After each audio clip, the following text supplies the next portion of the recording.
Okay, so that's a photograph of Jean Shrimpton taken before she hit the really big time, and it was a test shot, which means it was never ever published, and it was a test shot taken for a Sunday magazine, and she did her own makeup and hair, and because we didn't have any appropriate clothes, she's wearing my denim shirt. That she was a muse of David Bailey's, and then eventually they were boyfriend and girlfriend, and she was signed up to Vogue, and Vogue wouldn't let her, or Bailey wouldn't let her do photography with anybody, any other photographers. I was lucky in so much that I can't remember the exact day. I think I just got on well with her, and I took some pictures. I took quite a few pictures of her, which a lot of photographers don't have because they weren't allowed to photograph her. She was signed exclusively, so I'm lucky I've got these, you know. Very, very nice, down to earth, like English country girl. And no high, she wasn't jumping on a high horse. She was very ordinary, but she was very nice. Sexy, but she was sort of simply sexy, not outrageously. She wasn't a sort of iconish sexy. She became an icon, but not in this period. This was 1962. She was the icon. She and Twiggy were the two icons of the 60s, you know. And they're like, as you can see, like chalk and cheese. Because she was like, Twiggy was like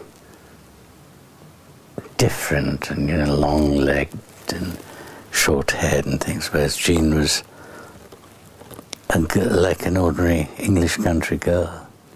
But they were both as popular as each other. Taken in her own apartment in Ladbroke Grove in the 60s, and so these are all her sculptures and photographs and things like that. And that again is an iconic, it when she was at her peak, you know, and Vidal Sassoon cut her hair to sort of stylize it for the time. Both Jean and Twiggy were very nice, but then she got like swept away by her manager, who was also her boyfriend.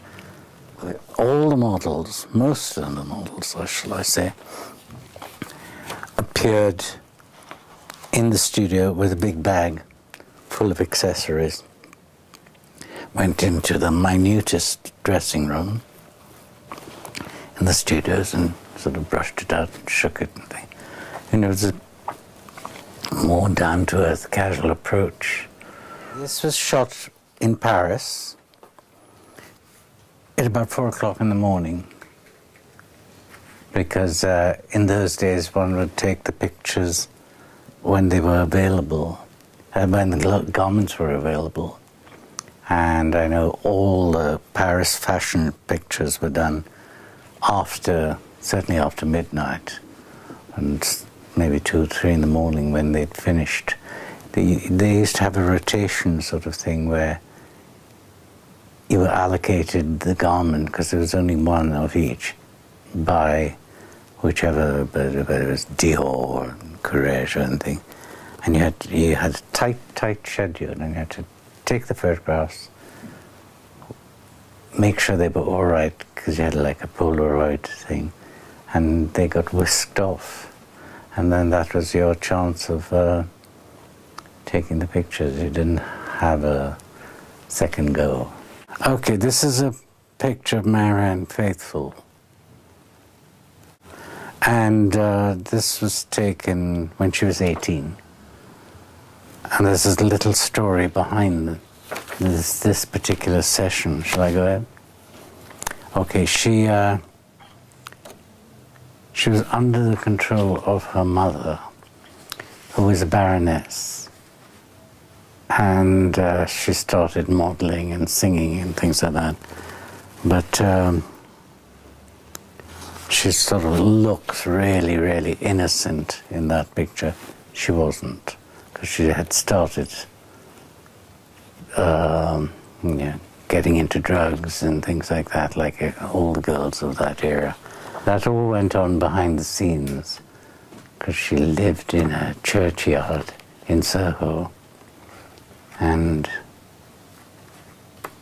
I think it was all going on then, but I mean it was well documented, drugs and things like that, because she was involved with Mick Jagger and things like that, and but she was very beautiful. I mean, she was a bit, not perfectly beautiful, but very beautiful, and you can see like the innocence in her eyes, and she's 18, and she was became a huge, huge star. She did films, she did lots of albums,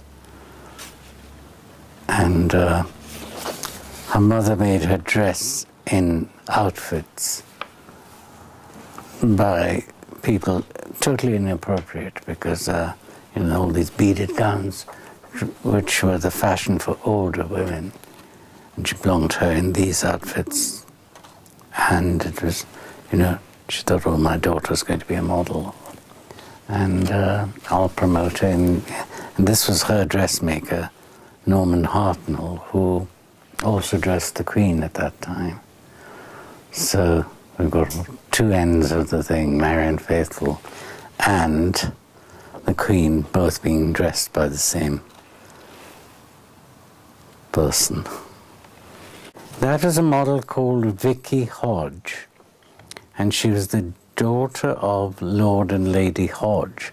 Because see, they either became pop singers or, had well-to-do parents who promoted their daughters and things like that. And I'm almost 100% sure that this was a Mary Quant dress. It was like a football dress, sort of thing. William knows the details of that, but that's who. Her name was Vicky Hodge. I loved her. I thought she was great. She wasn't popular, because I think she was very ambitious, but she was a great model. I think she was one of those who'd go out and get the work and get the, and work hard and succeed, So yes, no, I've got quite a lot of pictures of her in my exhibition, because obviously if she worked hard and she was easy to work with, and so it made my life easier if you can work with somebody you know. This is a picture taken at John French's studio, who I trained with, and was published in the Sunday Times, and was called French Polish. And these are all the photographers who trained with John. And so that's John French, who trained us all. That's David Bailey. That's me.